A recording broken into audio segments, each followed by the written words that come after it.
à la demande croissante des métaux. Demande qui apporte des défis, bien sûr, du point de vue de la gouvernance, du point de vue du respect de l'environnement, du point de vue des attentes aussi de notre communauté, qui veulent savoir quels sont les retombées du projet. C'est de ça qu'il s'agissait lors de mon exposé. Dans la tripartite entre les investisseurs, le gouvernement et les communautés locales, chaque partie prenante doit jouer sa partition. Chaque partie prenante doit pouvoir comprendre qu'elle n'a pas que des droits, elle a aussi des obligations. Les investisseurs doivent apporter les capitaux, la technologie. Ils doivent respecter le cadre légal, conduire leurs affaires en toute transparence, veiller à ce que les communautés autour d'elles se retrouvent avec un mieux-être. Mais le gouvernement a aussi un rôle à jouer important. Assurer la paix, la sécurité, mais également la stabilité du cadre fiscal, un cadre légal qui est suffisamment attractif pour les investisseurs et rassuré. Et veiller à ce que les infrastructures soient érigées ou contribuent à cela en tout cas, parce que c'est sa responsabilité.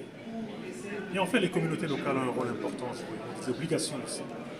C'est celui, bien sûr, de s'approprier les projets qui se développent dans leur zone et conduire aux affaires en toute transparence, notamment avec les paiements infranationaux qui tombent dans leurs caisses maintenant, qui sont des grosses sommes d'argent. D'être responsable, avoir une vision claire de ce qu'on veut faire de tout cela pour prendre leur destin entre leurs mains et participer à un débat constructif avec les opérateurs qui viennent s'installer dans leur zone. Mais donc, qu'est-ce que la population peut attendre de la 7e édition? Est-ce que la population a changé le narratif de notre pays? Les pays qui avancent. Nous avons été presque dans le monde entier. Nous avons vu que ces pays qui avancent par rapport à ceux qui reculent ont certaines valeurs en commun. Que ces pays soient à l'ouest, à l'est, au nord ou au sud. Ces valeurs sont différentes. Premièrement, ces gens-là aiment leur pays, sont patriotes. Celui qui aime son pays ne trahit pas. Celui qui aime son pays ne fait pas la guerre à son compatriote en l'empoisonnant, en disant « toi que je lui mette ». En fait, la tragédie qu'il y a à l'est de notre pays aujourd'hui, c'est une trahison de notre pays par les propres fils et filles de notre pays. Il faut d'abord aimer son pays. La deuxième valeur, c'est l'intégrité. L'intégrité, c'est faire ce qui est correct. Lorsque personne ne vous regarde surtout. Le soir, quand vous allez au lit, votre conscience vous parle. Vous dites que vous avez mal agi, vous devez changer ça. Vous n'allez pas attendre que l'IGF vienne auditer vos livres comptables pour changer ça. Et la troisième chose, c'est l'obligation des résultats. Nous devons arrêter d'être une nation de bavardage. Dans ces pays-là, lorsque vous ne produisez pas les résultats, vous venez avec beaucoup d'explications. On vous écoute par respect. À la fin, on fait une chose, on prend quelqu'un d'autre. Ça veut dire que vous êtes viré.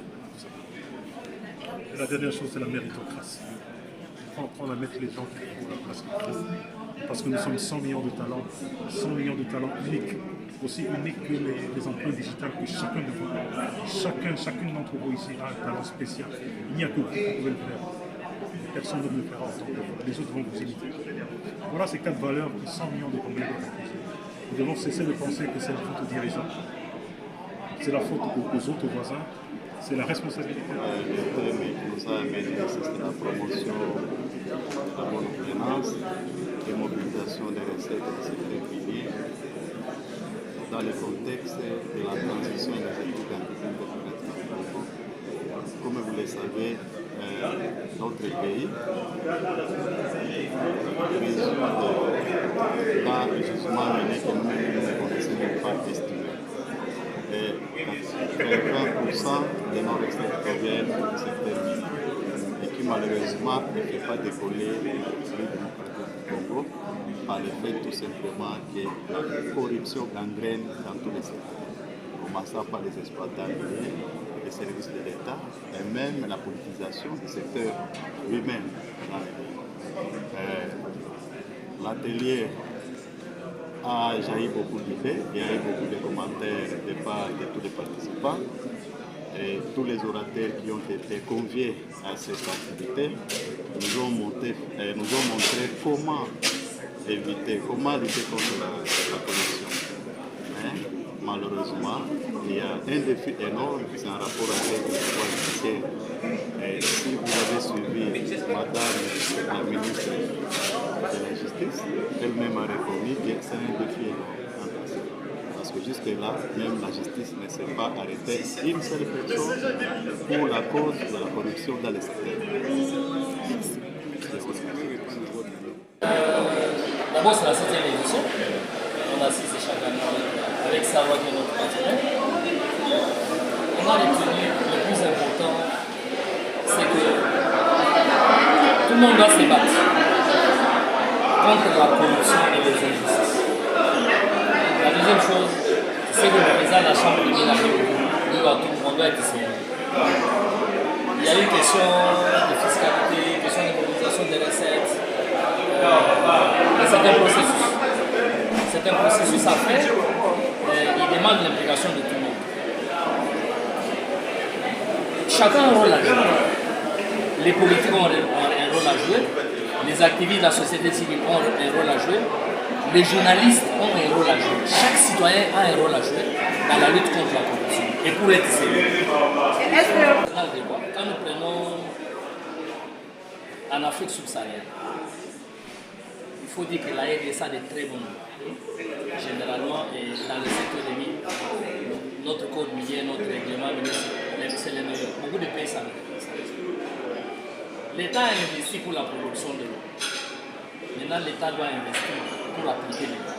Parce que si l'État applique les lois, les choses, ça devient vraiment un État de droit. Le climat des affaires est assaini. Il y a la sécurité juridique. Et les investissements vont venir. Vous savez, quand il y a la corruption, quand il y a le chantage, quand il y a tout ça, ça complique les choses. L'État a un effort à faire. J'avais suivi Madame la ministre de la Justice. Quand elle dit que la corruption gangrène et menace le pays, ça va être plus de sérieux. L'État a beaucoup d'efforts à faire.